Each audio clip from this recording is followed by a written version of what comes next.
Welcome to Doing Good HQ.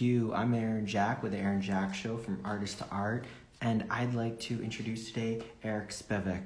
So thank you so much. Eric Spivak is the co-founder of nfts.tips, also known as Motivate. So we're going to have him on in a minute. So thank you for joining today. I'm so excited to have you here. Live from Berlin, and we're going to be live from LA. So thank you so much. All around the world here with the NFTs. I'm talking about the NFTs all the time, all here. So welcome. Thank you so much for joining. We're going to have Eric on here in a second. We're just getting all the parts together to have Eric on and about NFTs, what's happening now, what's happening all the now, because we're alive here. So thank you so much for signing on and joining us. Eric. We got Eric on. we got Eric on. How you doing? Eric on and Aragon and all sorts of things in the pterodome. Doing well. How about yourself? I'm doing well. Live from Berlin, and you're live from LA, right? I am live from LA, and I feel like probably be pretty content trading places right now. But yeah, LA is also a love of mine, and the city is it hurts me when it's dead, which right now it kind of is. So yeah. But happy to be here. Happy to be doing good in the headquarters. You're right here in the headquarters. You're right here in the headquarters of Doing Good. I mean, that feels pretty good. I don't know. I feel pretty good. But you're going right off to NFT NYC, right? In a minute. Like, what's happening with that? And then maybe we can get into one of your projects. But like, what is it, and how did it come about? How did you get involved? God damn, I hope they pay me for this. My cat's fucking Orion, man. Do you want to introduce Orion? Orion. He's like, pay. I need IP rights. What's up? You're in the Zoom. You're in the thing, right? You're in it. You happy with it? Cool.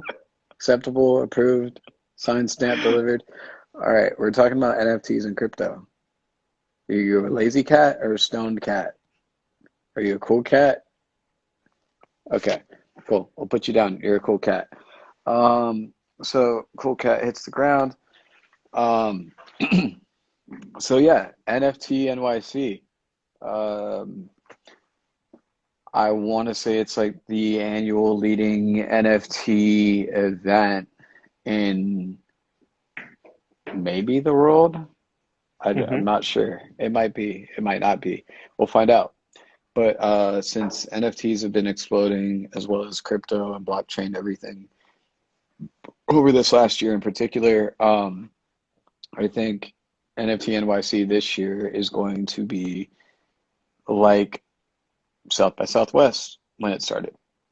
It's going to be like Consumer Electronics Show when it started. It's going to be like a lot of these different iterations, NAMM for music and producers and hardware guys and gals. I think it's going to create a culture of its own that follows suit to a Comic-Con or Anime Expo or E3 and more. And if you get it, you get it. And if you don't, you don't. But the good part is it's accessible.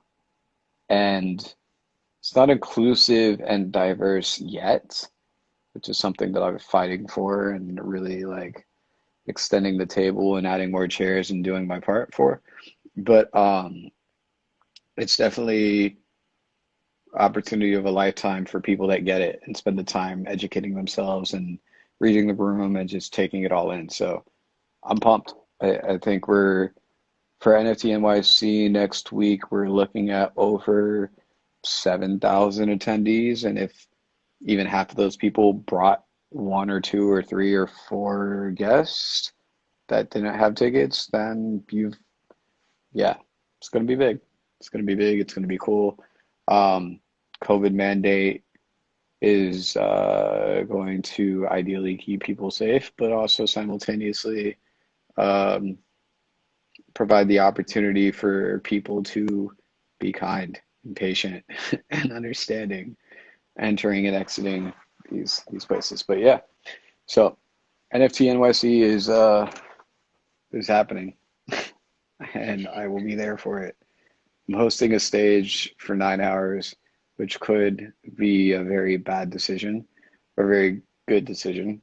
And I'm also speaking on a panel and working on the after party with Night Shift and POP and all that. So yeah.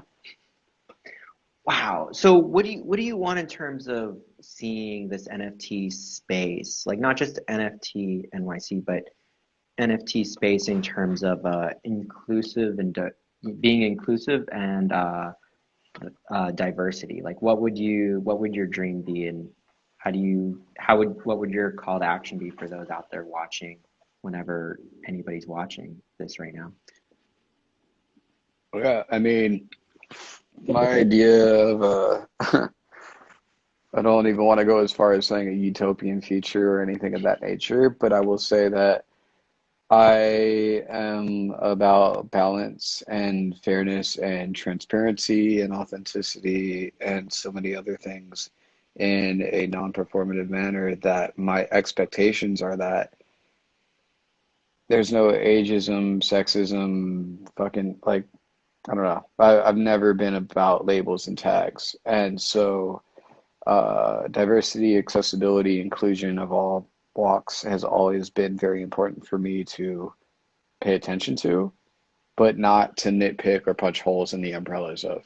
So I think that in a new demographic of interest that has potential for explosive growth and exponential expansion, I think it's important to pay attention to the consistency and the patterns of who's in the room, who's holding the mic, who's got the power, who's on stage, who's letting people in, who's letting people out, who's cleaning the floors.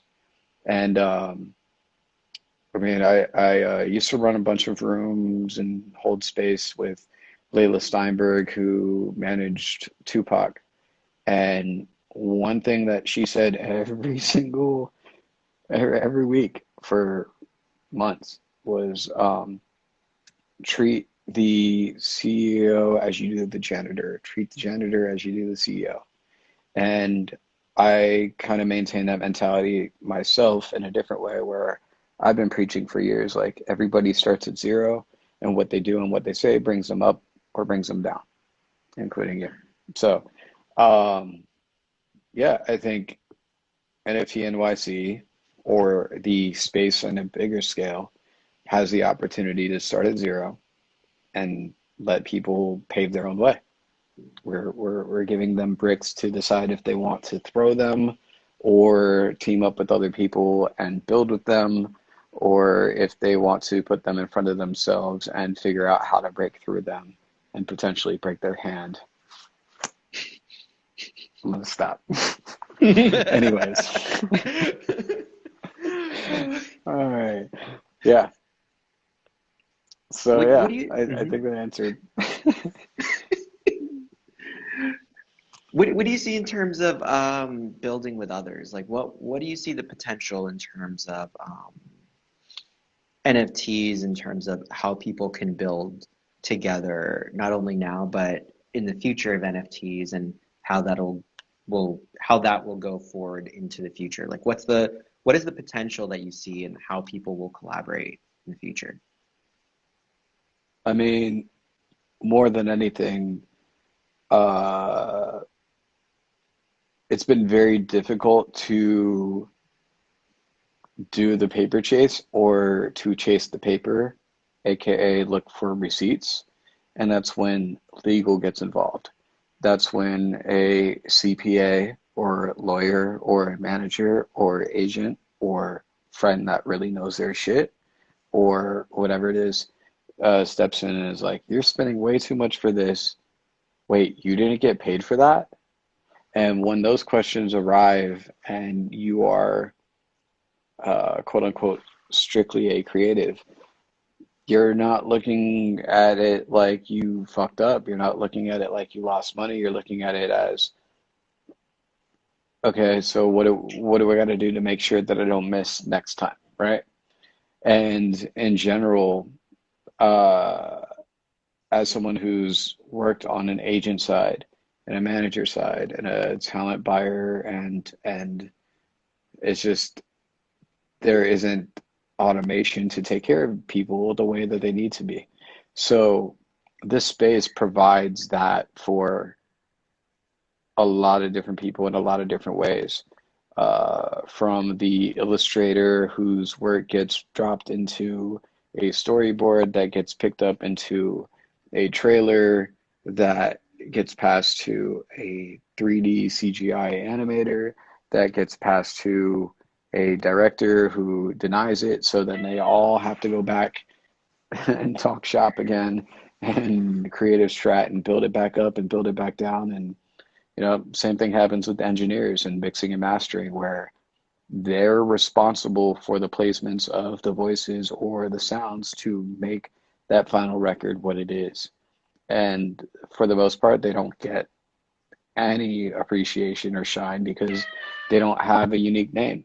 They don't have a brand. They're not in it for that. They're in it because they love the fidelity. They love the sound. They love the feeling. They love the opportunity to work with people behind the scenes and not being in front of them. So I think the space provides a lot of that similar ethos of opportunity of you don't have to overthink it. But if you want to, you can be as pragmatic and methodical as you can, but it still might flop, still might not work, still might not make sense. But on the flip side, you can do all the work, put in all the effort, spend all the time grinding, stay up however many hours as you want, and it might work. And if that pinata busts, then you are a case study, proof of concept, a story attached to a trophy or ribbon. You're a shining example of, okay, cool, they did it, let's do it. But there becomes a point in life where it's like you don't pay attention to the trophy cases or the glitters and gold, and you just like pay attention to the work that brought them to that, and then compare yourself to that work, and then decide that you've been putting in something somewhat close and you've not received your flowers. So Mm, it's the flower that element of the flowers is is important. yeah, Yeah, that element get of the them, flowers. Mhm. stop and Mhm. smell the roses, Right. or have them thrown on top of you in a wooden box or something. I don't Mhm. know. Mhm. Right. Right. Right. Right. Right. Right. I mean, that's kind of like how are people going to be recognized for it all? They're not, Mhm. and they're used to it. So there's nothing wrong with not being recognized for releasing something as the tree in the woods when no one's around. But the kicker or the bonus or the extra is the person that comes back, steps up to the plate again, and that at bat they fail again, and then they Mhm. still come back, and they still come back, like they have some form of gambling addiction or something like that. But whatever it Mhm. may be, one of those swings is going to hit. If you bet on if you bet on the 1, 3, 5, and 9 in a race, doesn't matter if it's a foot race and a sprint, doesn't matter if it's Mhm. horses, doesn't matter if it's marbles. Um, you're going to have a winner and you're going to have a loser. Ideally, one of those five or one of those four gets to the finish line, and in a perfect world, they're all back to back. So all of the ones that you picked are first, second, third, fourth, fifth, whatever. But on another note, if you had all of your prized ponies or marbles lose, you're either going to be upset, angry, or it's an emotional thing, or you don't let emotions get into the way and you start looking at logic and you realize the strategies and things you could have done different to make sure that you get the rewards that you want for that effort that's put in. And I think a lot of people are very short-lived or short-sighted because of the fact that they don't look at scalability, longevity, growth, awareness, all these other things that allow for all of the things to, I don't know, now it sounds like a tangent because Orion is literally grabbing my arm like a falcon, just grabbing the fucking padding. Well, I love that idea of the scalability and like that future sightedness and kind of like maybe even like learning from the past and how we can learn and what we'd like for the future. And I'm wondering, what are some lessons that you've learned about NFTs that you might like to share with the community here? Because we're here with Doing Good HQ, and Yeah. I think there's a lot of people, who would love to learn more about what your insights so far have been. I mean, because you've been so involved in co-founding nfts.tips, and so many NFT people who are really in it go to you and look to you for their ideas. But I'm curious, maybe you could share a couple insights of what you've learned.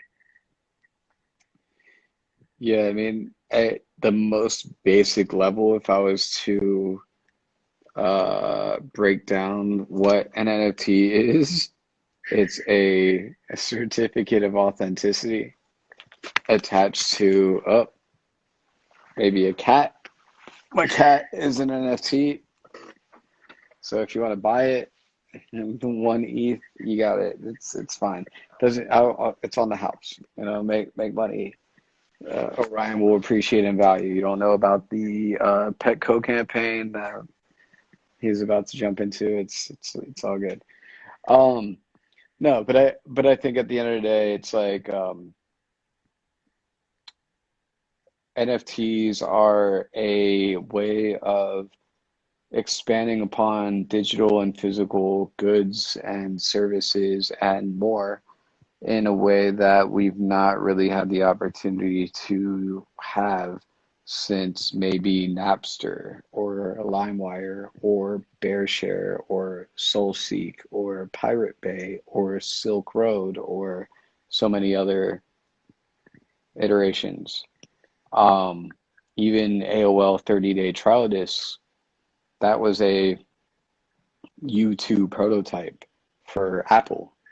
That was the future before our eyes, before we knew it. That was distribution, marketing, flyering, poster parties, all that in its rawest form.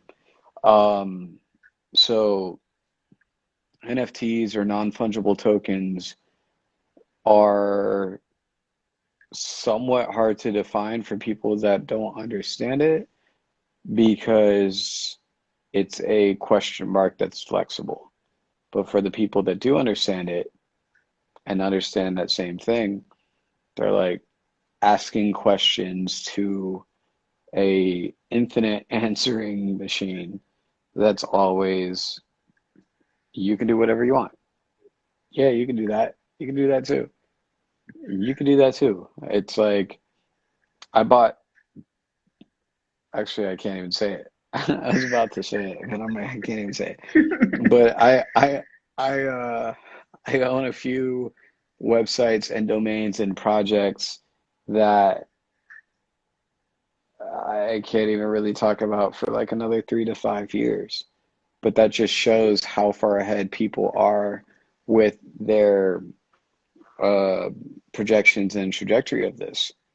And so, again, in a very, very basic form, non-fungible versus fungible. Um, you give me $100, I give you $100. We both go separate ways. We meet up tomorrow. We trade.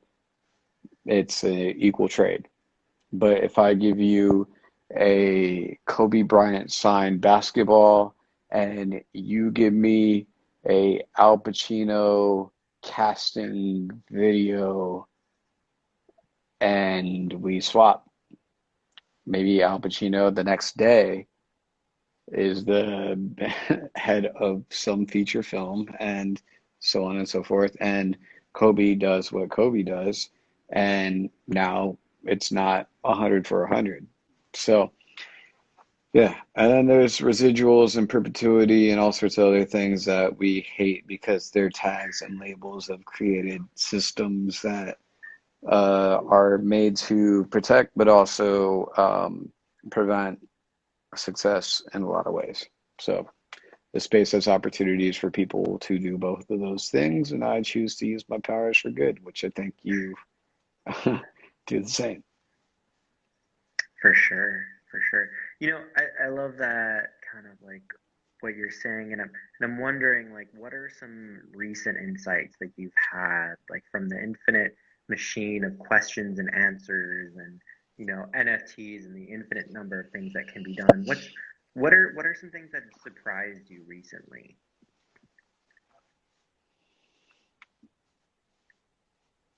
That's a very good question that I don't have the answer of because I'm looking for that. And that I think is why I continue to create.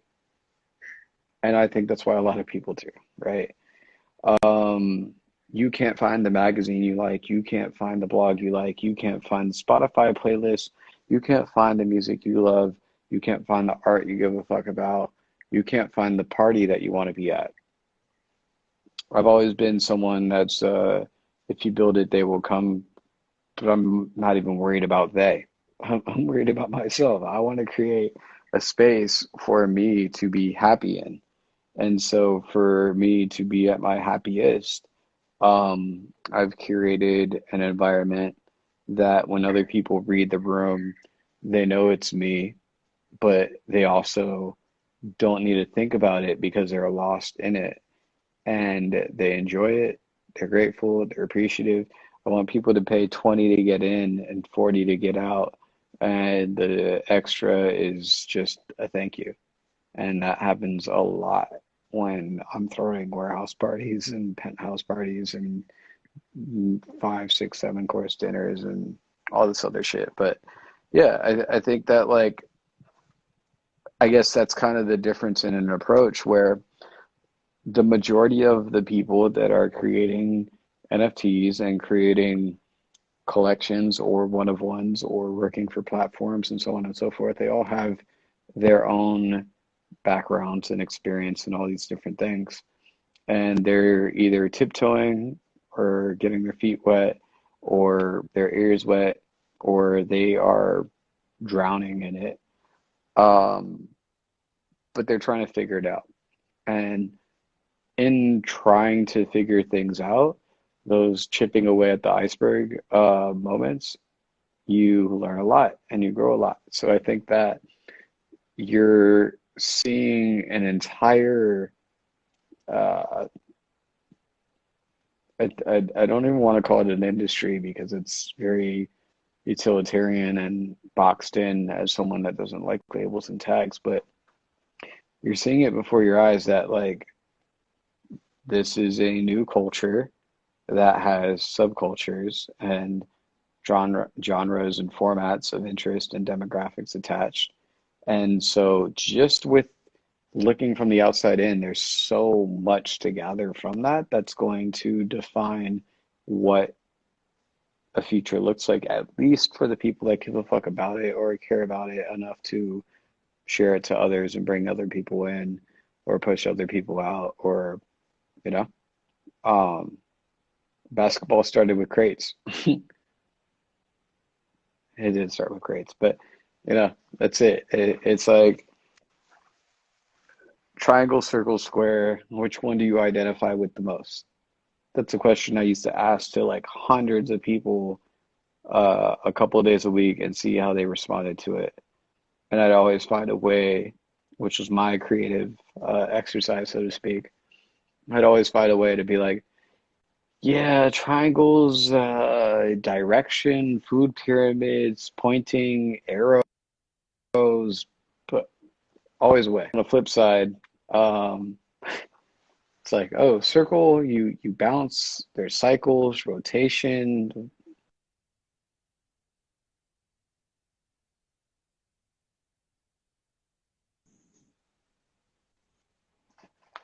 Oh yeah, you went away for a second. Rotation. You're saying rotation.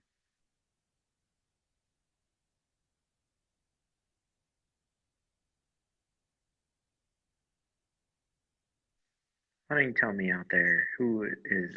Am I lagging? Are we? You can hear me though, right? I think we're back I now, can though. hear you. Oh, Yeah, yeah, we're we're back. We're back. back. We're back. We're back. We're back. We're back. Rotation, circles. So where do you see this, like, in the infinite number of like abstraction that we can learn from this and go forward with NFTs? Like, how can we? Because it seems like you build a lot of community and discussion and culture, and so when we talk about NFTs, it seems to me that it's more than just the utility of it, or more than just like I do this for this transaction. It seems that there's more of a cultures, community, and the engagement with the community. It's not just like, oh, I have a thing for sale and now I sell it. Like there's community, and maybe you could talk a little bit about that idea of these different communities, cultures, and subcultures, and how you see that engagement as an important thing. Yeah, I mean, I feel that the people that are tasked with community building or community management, or that don't even know that they have a community, which is kind of the biggest part of the whole thing, and why community is also being homogenized and being grouped into a lot of other things. But like, if I just made art and my art exploded, I just make music and my music blew up, right? I could be a fly-by-night, overnight celebrity, whatever we want to call it, or I can figure out what the next steps are and ideally follow those steps and see where they take me, or I can map it out way beforehand and hope that I don't have to deal with the bad parts and I can focus on the good parts to continue leveling up. And so, when you have more than you need, you build a longer table and not a higher fence. And this is a opportunity for everybody to do that, to actually chop your fucking fence in half and, play with others, play with friends and create, cohabitate, collaborate, you know? So going back to the community component of it, like, we're always actively cultivating communities that contribute to culture, whether they whether they cater to creatives or not. Like, it's just kind of second nature. Oh, you do art, I do art, or you do business and I do creative. Let's work. I've been looking for you for a very long time. Um, so yeah, I think it's really just a passing of the torch with a much more controlled and um, opportune moment attached to it. That's very urgency focused, but not urgent as I need to sell out 10,000 units in the next 10 minutes. But we're in a position to change the world if we can listen to the people that want to listen and want to apply and want to execute and want to, make shit to bring shit to life. You got oranges and you've got juicers. I don't know which one you are, but that's how I look at it. I'm looking at a whole bunch of oranges, couple juicers, and there's got to be somebody that presses one or the other to make something happen. So So there's like this idea of something happening, like that there's an action involved in community and turning the success into active community. How do you see that relationship between the action and active community and working together for doing something good in the world? As we're on doing good HQ. and But how do you see that? I, I was hoping you were going to say greater good, and you didn't. So I'm happy that you didn't say for the greater good. But you did have good attached to it, which at Doing Good headquarters, I'm not mad at it. Um, I think that it's a moment of concentrated efforts and applied pressure and opportunity to create change, create shift, to shift the tide or wave, push it back, push it back, push it back, or bring it forward. Um, it's not any one person's responsibility, but there does we do get to a point with anything where it gets too big or it gets too difficult to maintain and manage without damaging or ruining our personal lives, right? So if you've worked with artists that skyrocket, your whole world is like warped. You're eating McDonald's again. You're back to XYZ ABC. Uh, I think Dave Grohl of the Foo Fighters and Nirvana is a perfect example of somebody that was around people that were like very malleable and flexible, but their drive and hustle and motivation and inspiration came from getting out of these different environments and roads that were around them, where he and his upbringing or whatever it may be had escapes, but they didn't. And the fact that they didn't provided us an opportunity to benefit, so to speak, off of that hardship.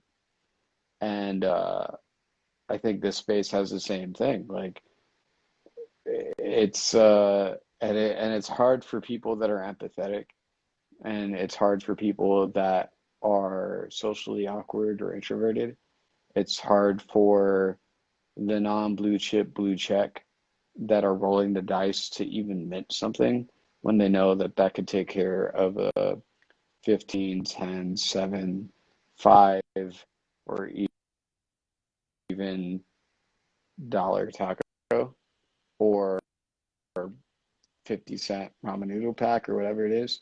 So really what allows me to appreciate it more, because I look at it like independent underground versus mainstream major on a music side. On a fashion end or an art end, I look at it in the same vein. And on an event side, I look at it as like, damn, you've never thrown an event in your life, but your shit has blown up to a level that people are expecting you to actually deliver on, bringing us all together, giving us a nice place to be for a minute, and ideally something when we leave. If you got gift bags, if you don't, it's okay. We had a good time. We met some people. We made some moves, and that's it. So yeah, I think overall, again, it's a new space.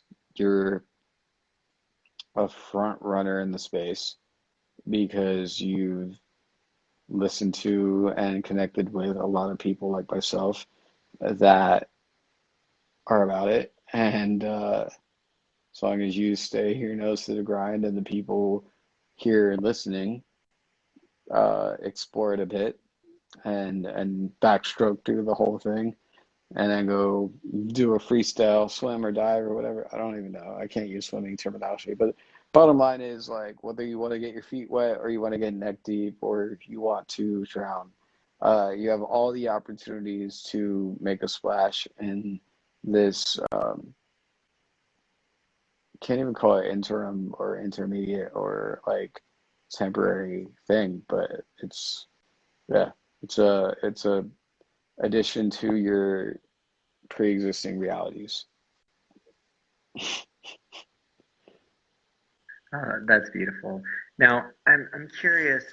Now you've got something big coming up at NFT NYC, and I want to give you a moment to talk about your project and those cards that you're doing and all the different experiences. I really want you to have a minute to talk about your project coming up because it sounds super awesome. I'm excited and like the possibilities of it because it sounds like you're pushing some boundaries and what you see for like what you're doing and like what's possible in the space. Yeah, I mean, in my head, it's already done. But before I take a look at myself, I'm also staying up 24 hours a day, chipping away at the iceberg. And the iceberg's flipped on its head. And I'm now a meme. I'm the look at all I've done, but y'all are only paying attention to that part. And so I'm about solutions with everything in life and in this world. Doesn't have to be anything to do with crypto or blockchain or NFTs or art or music or fashion or tech or industrial, or doesn't have to do with anything.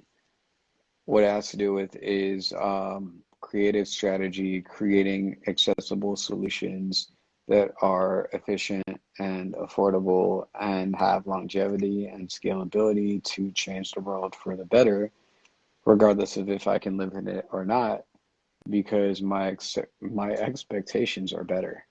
So I guess when I am handed a coffee that is burning my palm, regardless of if the person that gave it to me um, didn't tell me or didn't feel the same, or the cup it was in wasn't well thought out enough, which is product design, or even going through a drive-through, or stepping into a parking lot, or dealing with a whatever. I think we all have these different little moments in life that we have opportunity to create change. And I looked at uh, the opportunity that I had to create accessibility and availability for anyone to have anything, anywhere, anytime for this conference in New York happening the first week of November called NFT NYC. And so when I think about being a vehicle for change, I look at public transportation. And with public transportation, I created a transit hub, which is basically these NFT Neftro cards that won't swipe and get you onto the subway, but they will swipe and get you into uh, a place that can change your life forever. So, yeah, I've got 8,000 of these coming out in the next couple days, and they provide access to the NFT Insider's Guide to NFT NYC. And as an insider's guide, I feel like you should feel like in. You're in the inner circle. You are, they're closed, but they open for you.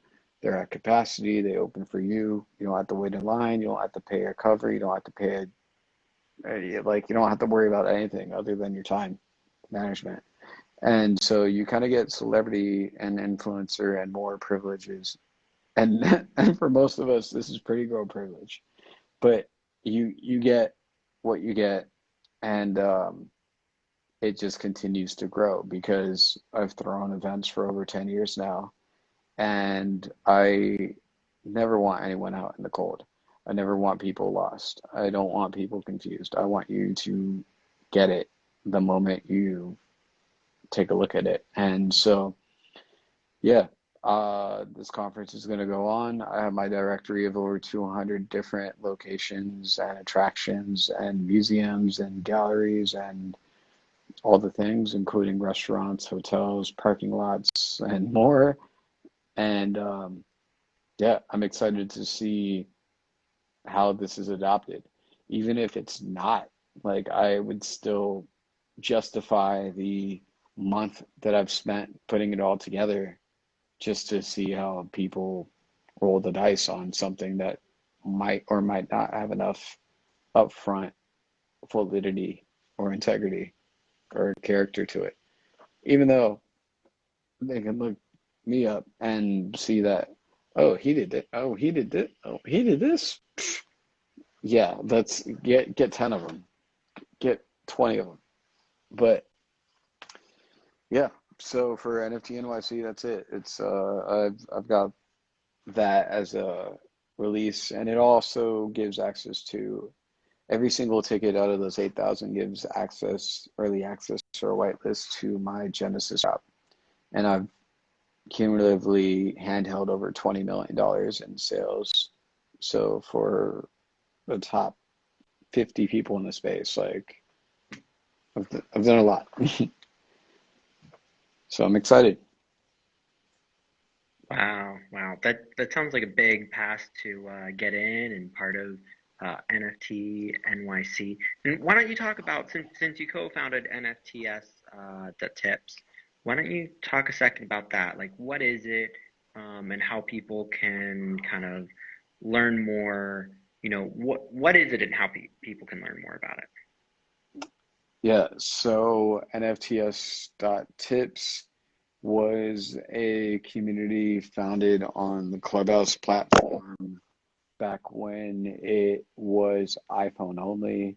And prior to that, it was invite only, and very strict and very specific on invite only. I was on it when there was under 20,000 users.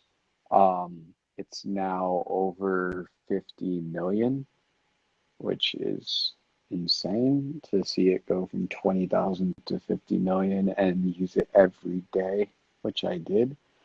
And yeah, I met somebody on there named Alexander who he was in one of my rooms where I was either teaching 100 plus people how to build a story brand or teaching 500 people marketing and creative strategy and things that have changed my life that everybody can apply to their own and have the same results. And I let him on stage. We talked for a bit, and then we connected offline. We talked for 5 hours. Him being in New York, me being in LA. Um, yeah, it was cool. It was magical. It was whatever you want to call it. And then a few days later, he hits me up and he asked if I know anything about crypto, if I know anything about blockchain, if I know anything about Bitcoin, if I know anything about NFTs. And it was really just one of those four things. But I was like, yeah, I got into it through an adult um, website that I used to publish things on for dominatrix I was dating. And between that and the Silk Road and the drug side of things, like, yeah, I know a thing or two. And ever since that, it was something that's kind of just like sat around in the corner of the room collecting dust because the rest of the world wasn't really on it. There was no reason to like blow off that cartridge and plug it in and play the game.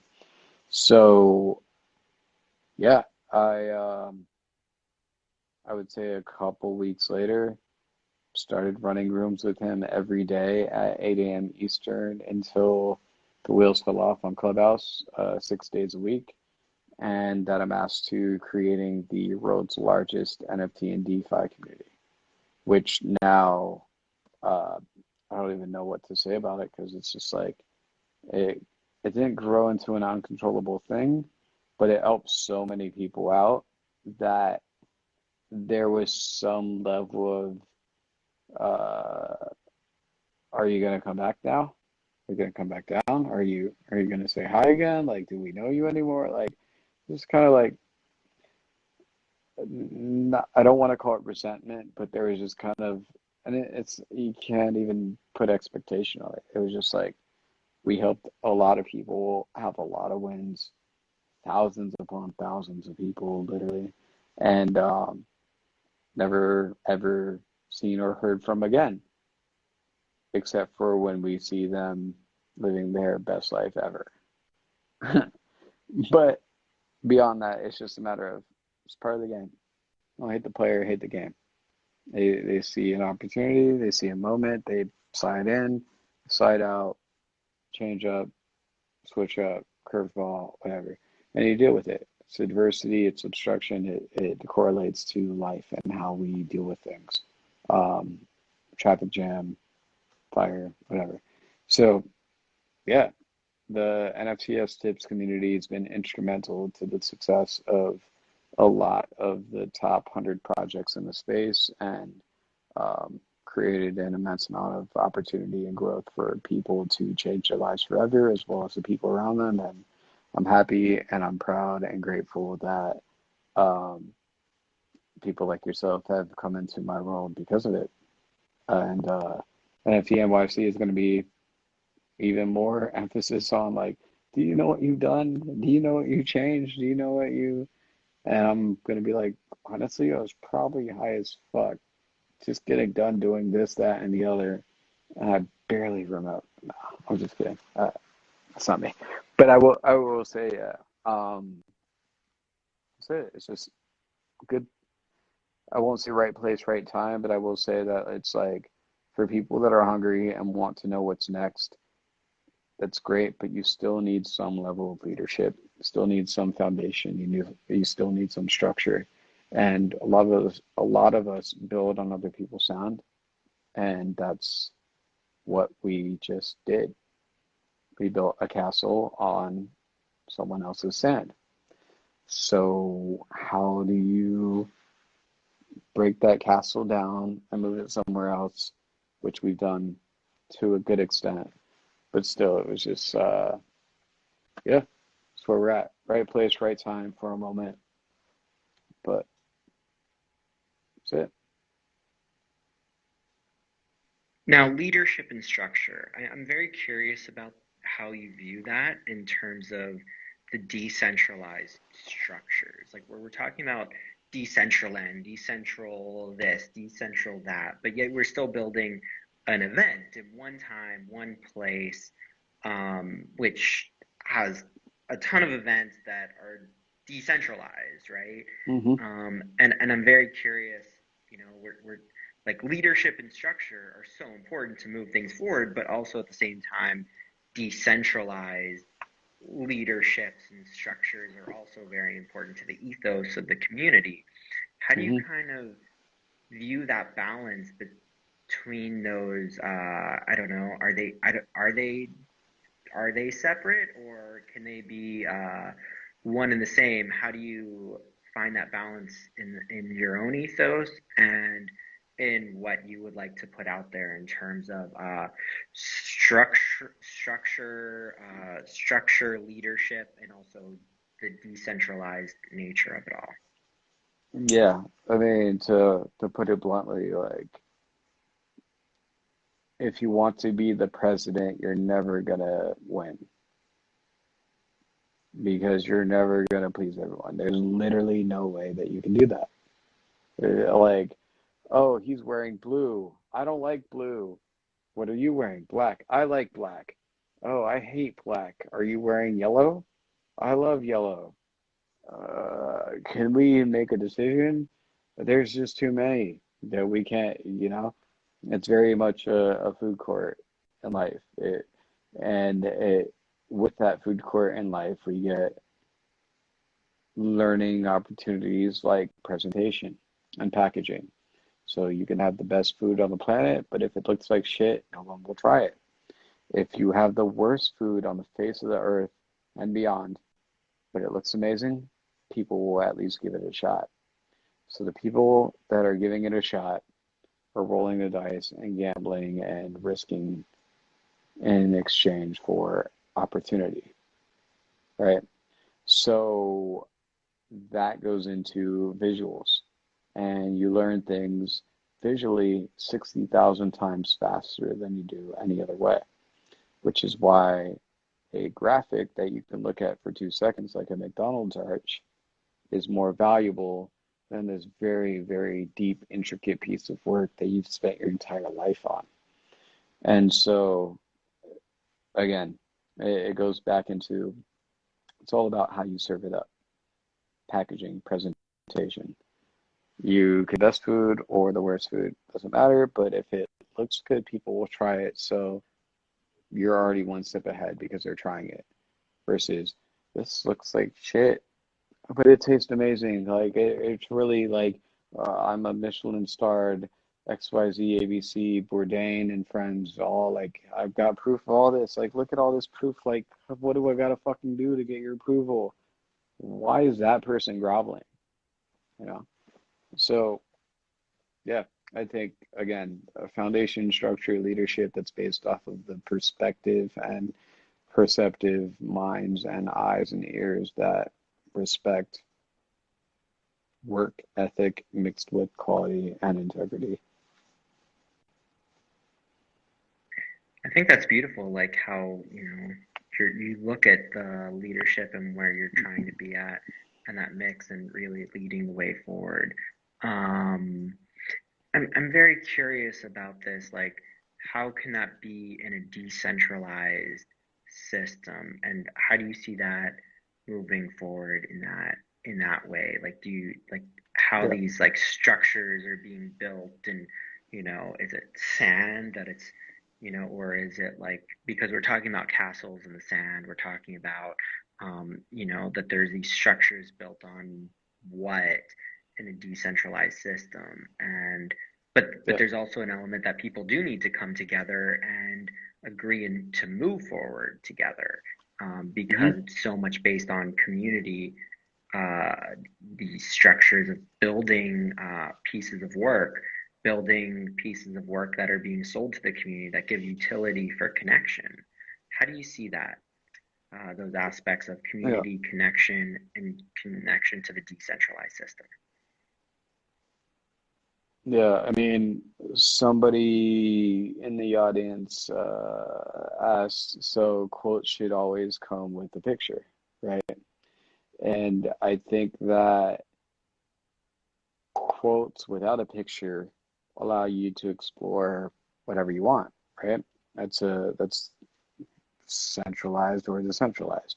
So depending on if you are the core or the source or you are an affiliate or referral or a subsidy or whatever, that defines subgenres and subformats and subcultures, right? So I think that in general, or maybe I should talk specifically, um, quotes with the picture are great for adoption because it's received better and faster, right? That's why TV or film are such monsters slash monopolies in these different roles because they hit the sound, they got the soundtrack, they got the visuals, they got the designers, they got the set designers, they got the props, they got all that. And then they've got the editors, and then they've got the leaders and the directors and all that. There's like a 40% to 60% of that does not get taken care of. That does not reap all the benefits and rewards and results. So I think at the end of the day, the same thing happens in music, as I said earlier, with engineers, songwriters, top liners, and more. So if it's a question of decentralized or centralized or transparency or trustless or permissionless or whatever, it's just a bunch of gates. It's a bunch of walls. And it's a matter of, do you want them to go down maze A, B, or C? What are the benefits? What are the harmful parts of it? and how does it make sense for everyone. And I think that we've not really figured out how to make this make sense for everyone, which is why there are people that will consistently pop their head up and be like, this is stupid. I don't fuck with it.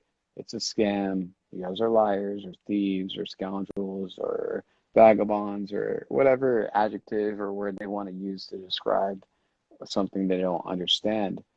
But the kicker is people are afraid of what they don't understand. So fear to people is fuck everything and run, or false evidence appearing real, or so many other acronyms that are attached to it. And if you're not afraid of the unknown, you'll roll the dice.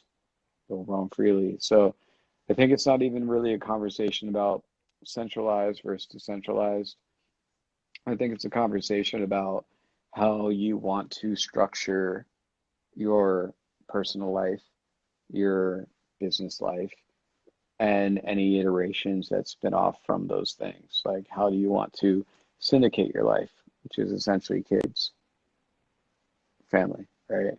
So, yeah, I think that blockchain allows the opportunity for people to make those decisions in a more controlled manner where, every time that I order an Uber or Lyft or food or pay for something, a portion of that goes to XYZ ABC.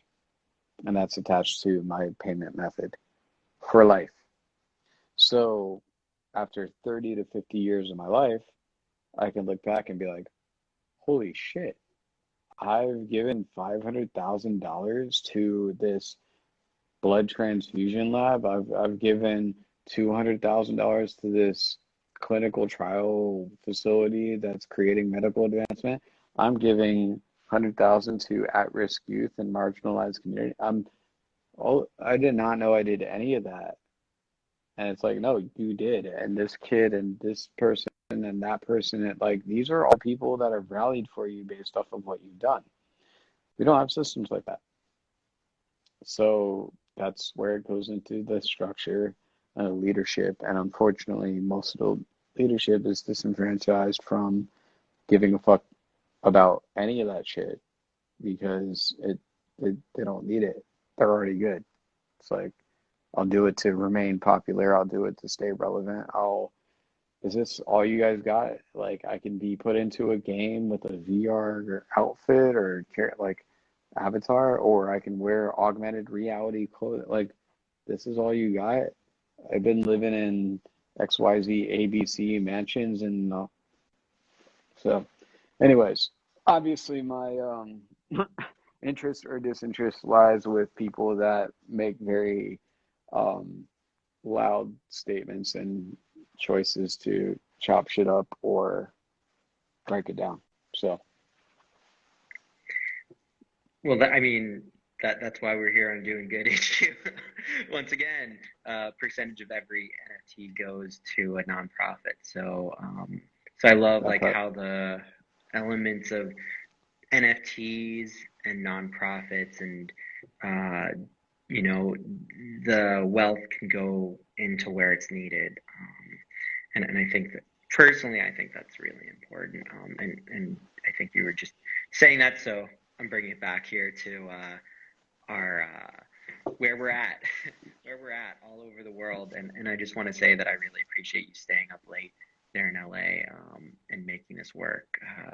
From here live in Berlin, live in LA, I really appreciate.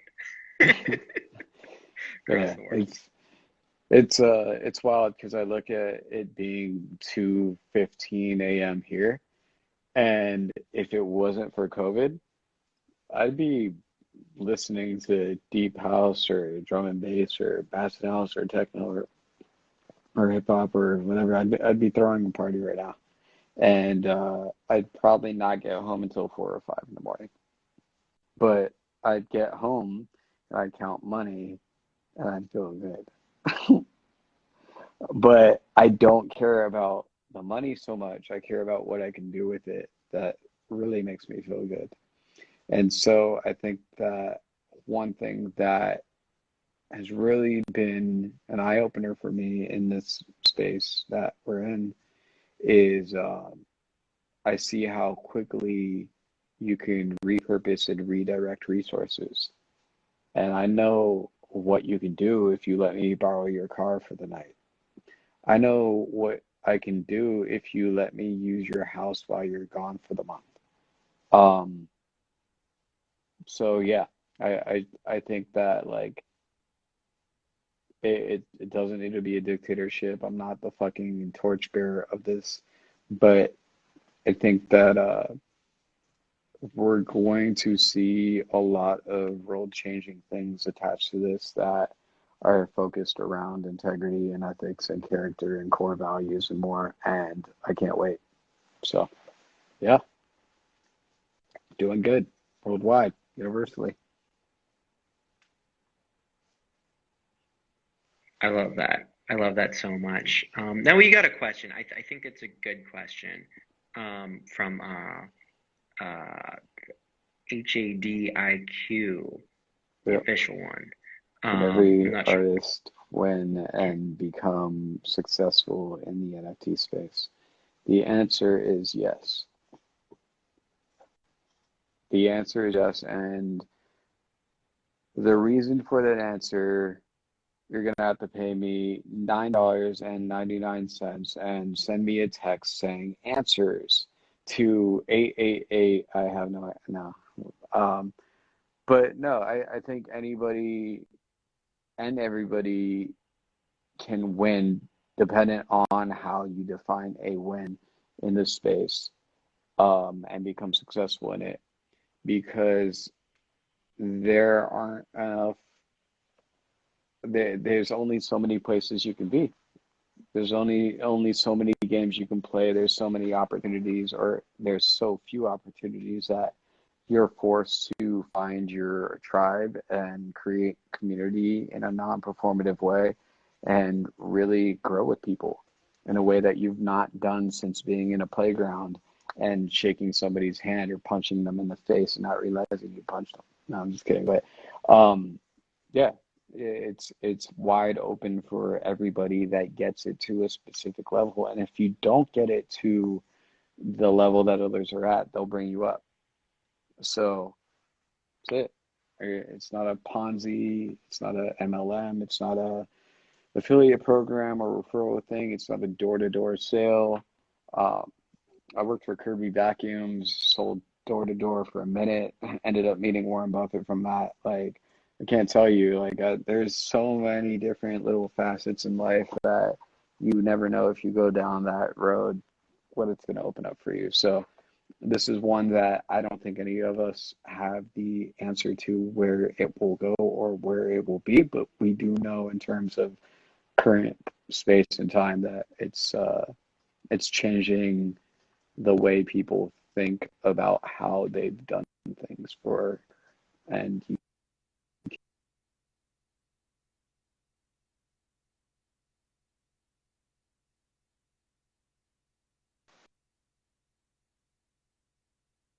Wow, I freaking love that. That's what an answer. I love what you're saying about people. Oh wait, I can't hear you. Can I hear you? I'm not sure. Let's see what happens. Are we gonna get can cut you hear off? me? There we go. Yeah, I can hear you. Oh yeah, put the visual back on. Okay, cool. Yeah. But yeah, we're good. I Let's can see what hear you. happens. Okay, let's see when you put the video back on and see if we got this.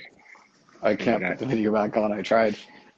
Oh no. Okay.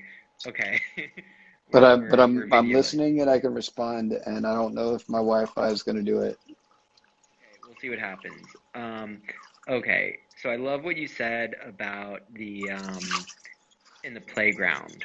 I love what you said about people having to play together. So as we wrap this up, I want to ask one or two more questions, and then we'll wrap this up here. And Hmm. make sure everybody on here, make sure to follow Eric Spivak right up here. Click the buttons or over wherever, whenever you go. Make sure to go follow Eric. Also, aka Motivate. Make sure to go follow Eric over at Clubhouse and his clubs. How many clubs do you have right now, first of all? I have no idea. What are the clubs? Okay, you've got a bunch. You got a ton of clubs. I've got enough. You got enough. So we're talking about Unconduit, right? We're talking about nfts.tips. Just go search for it. Also, we're here at Doing Good HQ, DOINGUDHQ here on Instagram. Go follow Doing Good on Twitter, all the social media. And I'm Aaron Jack.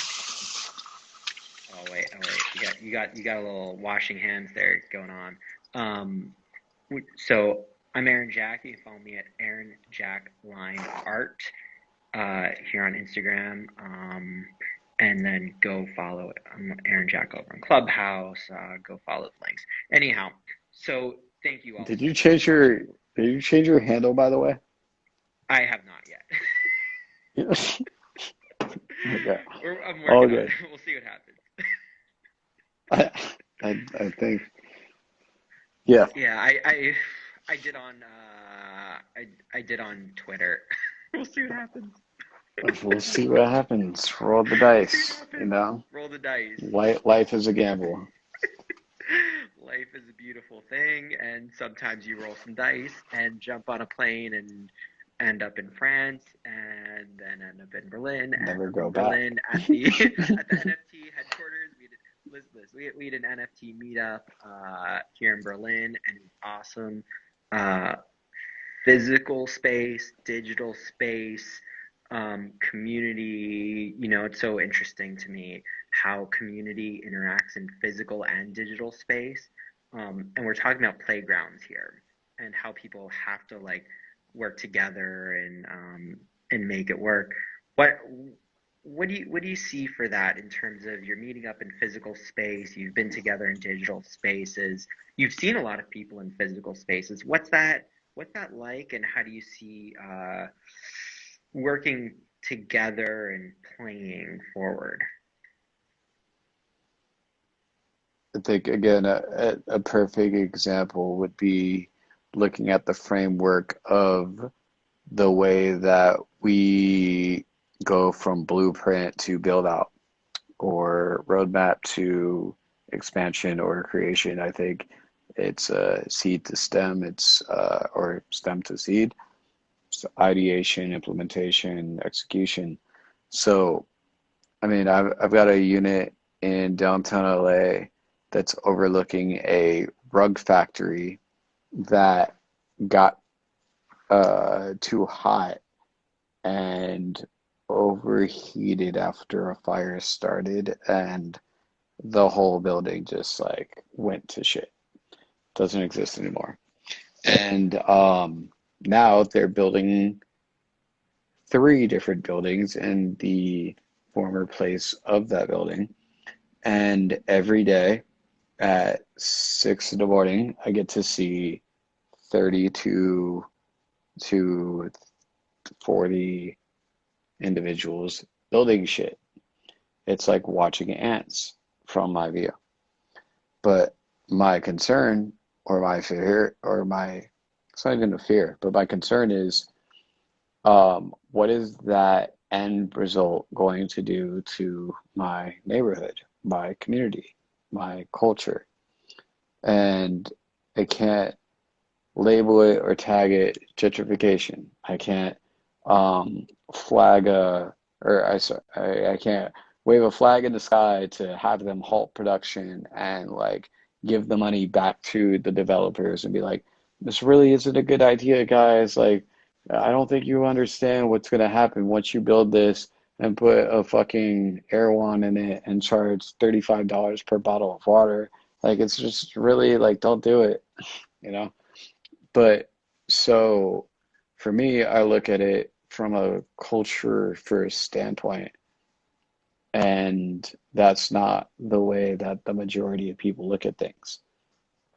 Even as somebody that's waited tables, bartended, sold things door to door, I mean, the list is really ridiculous if it just goes on.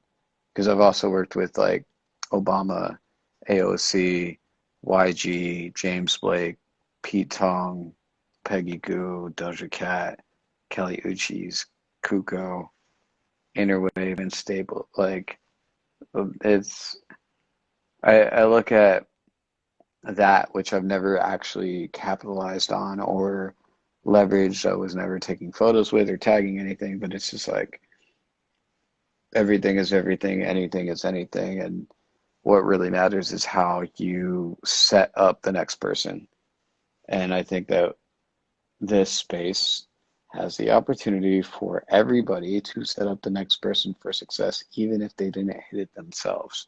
And by doing that, they'll win inherently. They'll win innately with no effort, just hand holding.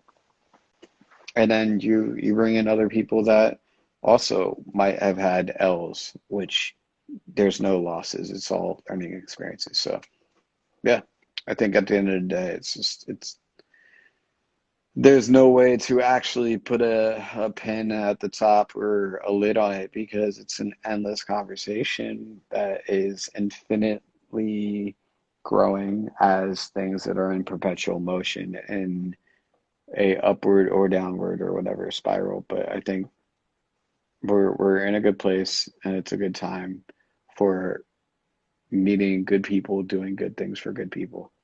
And this space can push all that shit forward. So I think that's why we're doing good. Yeah. You doing good? Yeah. Oh, we're good. We're good. Like, you're good. All right. We're good. We're good. So two last things. Well, three, but Two quickly. last things. Two So last last things. would mean Well, one. first, But yeah. yeah. Well, last name. Well, first is do you have any last words, like, from your heart, that you just want to say to the world? Now, this is your opportunity. Anything you want to say to the world, anyone who's listening now, later, you want to tell them. Starbursts are better than now and laters. And don't sweat the petty stuff and don't pet the sweaty stuff is always going to be kind of like a flag in the ground. But yeah, it's kind of it. You asked more questions, but that was good. Yeah. No, that's good. two. That's good. And where can everybody find you?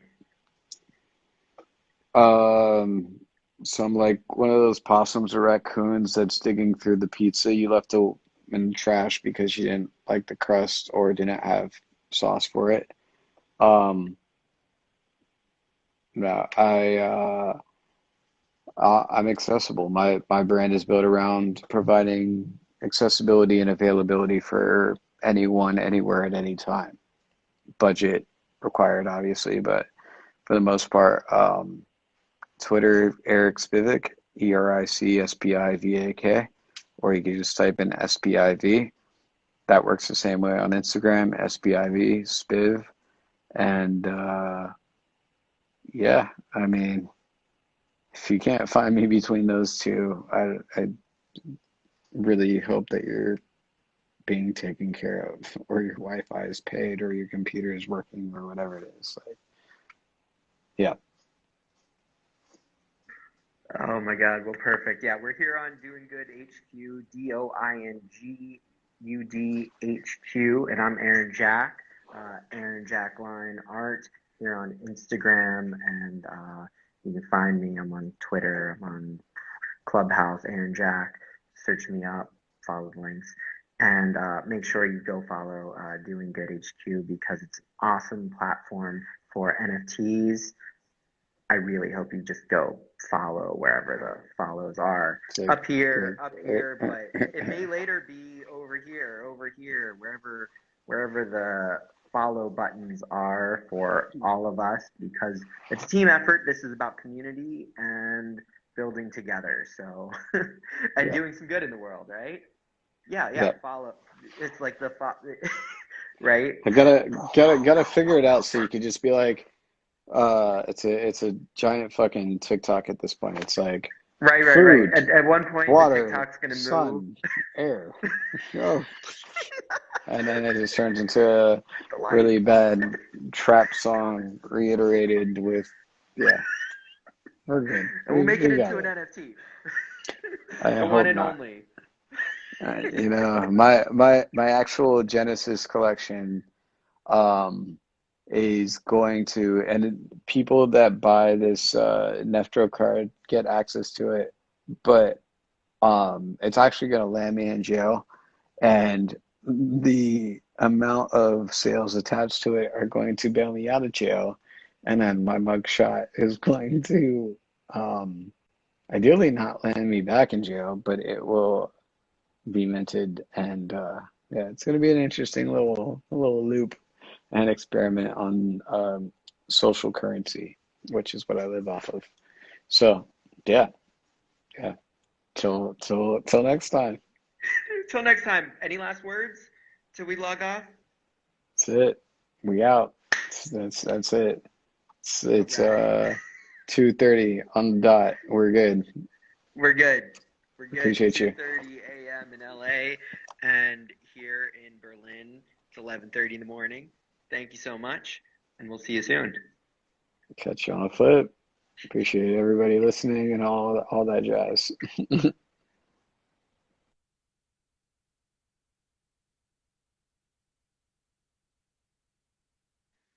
Thank you so much for watching. I'm Aaron Jack. Make sure to follow Doing Good HQ, and we will see you next time. Follow all the links, like all the things, comment on all the places.